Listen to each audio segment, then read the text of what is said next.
பல்லு வலி அதனால சாப்பிடுறேன். ஏண்டா பல்லு வலிக்கு 14 கிலோமீட்டர் தாண்டி வந்து பீச்சில் உட்காந்து இங்க வாழை ஐஸ்கிரீம் சாப்பிட்டுக்கிறாங்க.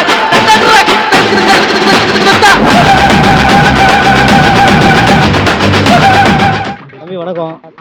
உங்க பேரு? தனசூரியா. தனசூரியா.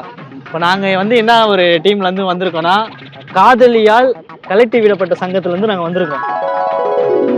சொல்லுங்க, நீங்க இது மாதிரி இந்த இதுல பாதிப்பாயிருக்கீங்களா? காதலியால் கைட்டு விடப்பட்ட சங்கத்துல அவங்களாம் வந்தாங்க, அவங்களாம் கைட்டிங்கிறாங்க. அவங்களாம் வந்தாங்க, அவங்களாம் கைட்டிக்கிறாங்க. நான் கோயில் திருவிழாக்கு வந்தாங்க அவங்க. எது யார் பார்த்தா? சொல்லு, எதனால கைட்டி விட்டாங்க? உன்னோட புராணத்தை சொல்லு. புராணத்தை சொல்ல அத வேற ஞாபகப்படுத்திட்டீங்க. நெஞ்சமெல்லாம் பொண்ணு அறக்கு தம்பி, மறக்க முடியல. எதனால கைட்டி விட்டாங்க? என்ன பண்ண? எதுவுமே பண்ணல. கொஞ்சம் கையை பிடிச்சி ஏத்துட்டியா? அப்புறம் முட்டா குத்துட்டியா? ஏப்பா தம்பி, அந்த பொண்ணை கைய பிடிச்சிருத்தியா? என்ன கையை பிடிச்சி வேற என்ன பண்ண சொல்லு.